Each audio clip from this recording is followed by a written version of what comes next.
against me with that one. Jeez. Yep.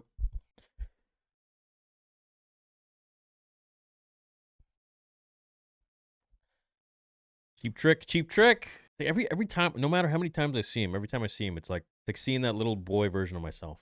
It's weird. Well, I mean, there's a lot to unpack here. There's a lot that also didn't happen. So, and then a lot that happened at the same time. So it's like, man, let's see. First impressions, very mixed. Very, very mixed. I appreciated that the choreography was a little bit better. First thing that comes to mind. Let's talk about the stuff I really like. The fact that the Mortis gods are here on this planet. Oh my gosh, that's opens up a whole new world of things that we're about to understand and learn in the movie that's to come from Dave Filoni. Okay, there's that one thing. The next thing, of course, the statues. That was the father, who is the balance in the Force. Then there was the son, who is the dark side. The daughter was crushed out, and I think that's because the daughter lives on in Ahsoka. As we saw, she saw the owl, Morai, and this is the daughter. This is what the daughter turns into. This is her spirit. This is like her spirit guidance animal, and she's even here with her on this planet. So the fact that the Mortis gods are still very evident in Star Wars for me is pretty cool because, man, that was like one of my favorite arcs, if not my favorite arc in all of Clone Wars.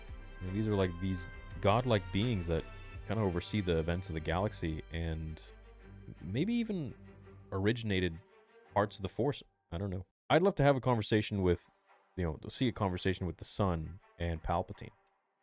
Which one is more the embodiment of the dark side is my question. I would even argue that Palpatine is more so than the Son. But, then again, I don't know. I feel like Palpatine's pure evil.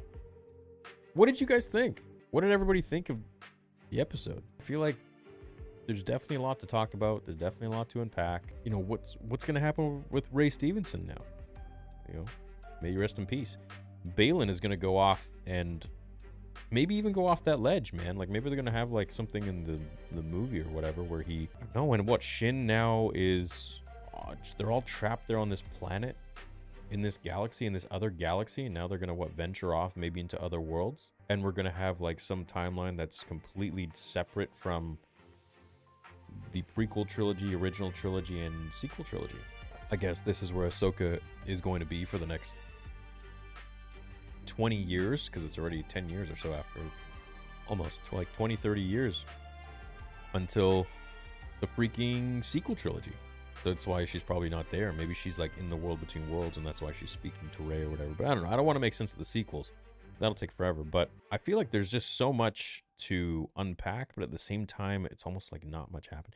The Sabine thing. I know people are going to ask about this. The Sabine thing. Personally, while I understand that George said anyone can use the Force, it depends, how much you train for. It depends on your, of course, talent, your ability to become a Jedi or a Sith, or even use the Force to a certain extent. Is really dependent on the person and their midichlorians. I didn't like the fact that Sabine can now use the Force to that extent. It just really, for me, like, undermines the fact that someone can just train for maybe like a month and they can all of a sudden, pull a lightsaber to them. I just don't think that that's really... And now she can push Ezra.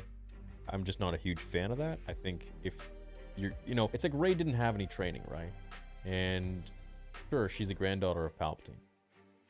But at least, you have Anakin Skywalker, who's the chosen one, who has the more midichlorians than Palpatine, than Rey, than anybody. And he had to train his butt off, right? Same with Ahsoka, same with everybody else. Mace Windu. It just seems like there's some inconsistencies almost. I feel like there's maybe a separation between, some of the storytelling, depending on who's telling the story. So I wasn't really a big fan of Sabine using the Force there in that situation. I think what would have been better is if Ezra pushed it to her, and maybe we saw it like chatter a little bit on the ground from her powers, and then he pulled it, or he pushed it to her. As for her pushing him, I would have much rather seen her jump and then him push her.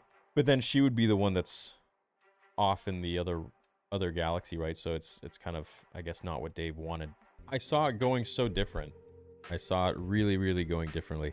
I saw it going where, you know, Ahsoka would fight Elsbeth, but then the Great Mothers would create some sort of an entity to help, perhaps. Could have been Darth Maul, could have been freaking Vader, could have been Anakin, you know, seeing as Thrawn knew that's her weakness.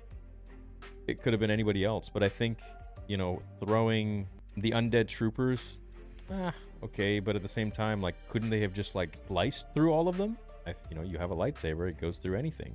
It just feels like lightsabers don't really cut anymore, except for that one scene, and I feel like Disney grants them only one scene now where a head can roll. I just don't think that's really realistic for a lightsaber, and here I am talking about realism in Star Wars, which doesn't really exist. But, you know, you have limbs falling off all the time in the prequels and the originals, and I just feel like that's something that should be continued. I really enjoyed the show as a whole, okay, until episode 6. 6 was my favorite episode. I feel like it was really building with Balin and Shin, and we were learning about, you know, the Jedi of the prequels from a different point of view, different angle. But then episode 7 just regressed everything, and it didn't carry on with that same momentum, didn't really tell the story. There was too many things going on, and it didn't really go anywhere. It was kind of like everything was kind of almost resolved in a sense, where, okay, they got the ship. It was like a typical Rebels episode. You got the ship, the characters are back together now after being disbanded and separated, and, you know, la-di-da, everything's good. Wasn't a big fan of it. So this episode I was hoping for a real, you know, something crazy, but I feel like there was a little bit, maybe too much exposition with Sabine and Ahsoka. I have to watch it a few more times to really get a proper view of it. I don't dislike it. I feel like the last few minutes really brought it home, but at the same time, I'm not like crazy about it like I was the whole season. What do you think? I'm really trying to look at this from like a very level-headed point of view, because it's like, it's not meant to be over. It's meant to just kind of start the story. I mean, we literally could have gotten this in a crawl. Like, Thrawn is in some distant planet. Our heroes go there to try to get him. They end up trapped. He ends up getting the stars. He takes hyperspace, intergalactic space travel, ends up on Dathomir, and like we could have started, you know, the movie, really. So I feel like almost the Ahsoka show was just kind of like a prelude to the film that Dave is going to be making, or like a season 2. I think we'll probably get a season 2. I think we'll get a season 2, and then we'll go on to make the movie. I think that's what's going to happen. Maybe season 2 comes out in 2 years. I'm not sure. My biggest, I think for me, the biggest part of the show was Ray Stevenson, Balin Skoll, and of course Shin Batty. That's for the other characters. Like, I felt like, okay, I'm pretty interested in Ahsoka, but at the same time, we know a lot about her. This Balin character is by far the most interesting to me, and I think that if they run more with that, I don't know what they're going to do going forwards. Are they going to recast? Are they going to, you know, deep fake or whatever it might be? It just makes me wonder, like, what are we going to see next season? Like, so Dathomir is going to have all the Night Sisters resurrected now. You know what? It's not the son reaching out to him. It's the father. And I think he is probably the one that's going to take the father's place. The whole show as a whole, 7.5 to 8 out of 10. Strong. Finale wasn't what I expected. I thought it would be a little more cool. But, I mean, it was... I'm not blown away, but I don't hate it. So I'm just kind of like, I'm literally the father. I'm the balance. I'm in between. I'm the Bendu.